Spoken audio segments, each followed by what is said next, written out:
Di lain pihak, Kepala Korps Lalu Lintas Polri Irjen Aan Suhanan menyebut puncak arus balik Lebaran akan berlangsung pada 14 dan 15 April 2024. Ia mengimbau masyarakat untuk menghindari kembali tanggal-tanggal tersebut agar lebih nyaman dalam perjalanan. Berikut ini wawancara jurnalis Kompas TV Vidi Batlolone bersama Kakor Lantas Polri Irjen Aan Suhanan.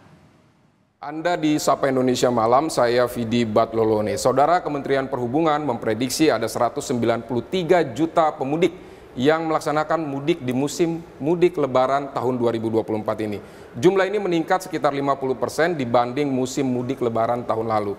Dan bagaimana kepolisian mengantisipasi peningkatan jumlah pemudik ini, saya sudah bersama dengan Kepala Korps Lalu Lintas Polri, Inspektur Jenderal Polisi Aan Suhanan.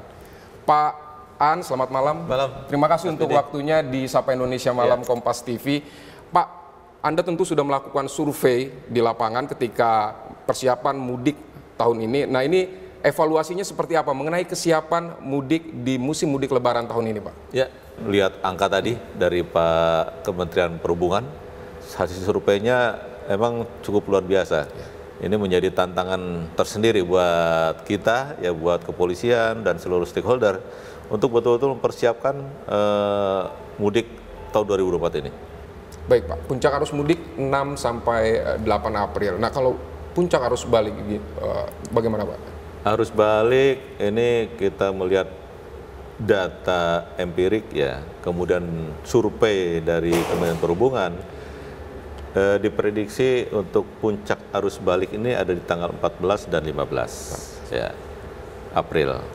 Ini hasil survei dari Kementerian Perhubungan juga demikian. Itu angkanya di 15 itu paling tinggi. Jadi kita menghimbau kepada masyarakat sesuai dengan arahan dari masing-masing instansinya ya, kebijakan dari masing-masing instansinya untuk menunda perjalanan balik nanti. Jangan semua di tanggal 14 dan 15. Mungkin itu. Jadi nanti pada puncak balik ini bisa kita urai kalau ada beberapa masyarakat ya yang menunda perjalanan baliknya. Dan dari BUJT, pengelola jalan tol juga memberikan diskon tarif tol untuk tanggal 16, 17, 18, 19. 17, 18, 19 sebanyak 20%. Ini untuk menarik masyarakat menunda perjalanan baliknya nanti. Baik Pak, apa yang perlu dipersiapkan masyarakat ketika kembali misalnya dari kampung halaman agar tidak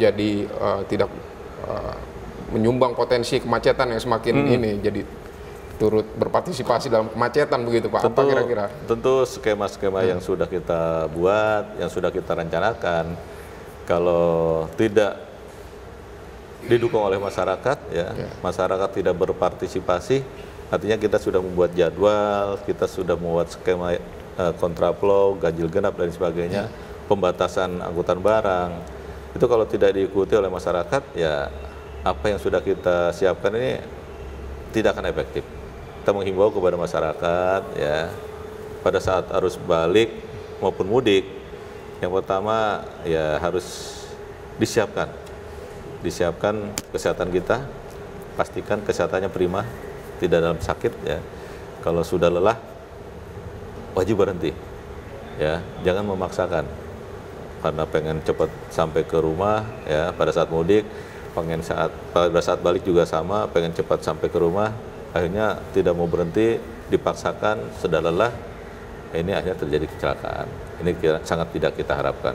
Jadi pastikan kesehatan kita, kemudian kendaraan juga sama, pastikan kendaraannya prima ya, dicek sebelum berangkat, tekanan ban dan lain sebagainya, sehingga tidak ada hambatan di jalan nantinya dan jadi kendaraan yang berkeselamatan.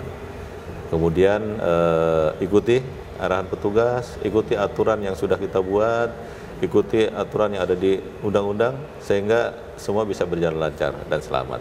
Pak Aan, terima kasih untuk wawancaranya di Sapa Indonesia Malam. Saudara, tadi Kepala Korps Lalu Lintas Polri Inspektur Jenderal Aan Suhanan bersama Sapa Indonesia Malam sudah menjelaskan mengenai bagaimana persiapan dan antisipasi dari kepolisian untuk memasuki musim arus mudik dan arus balik libur Lebaran 2024.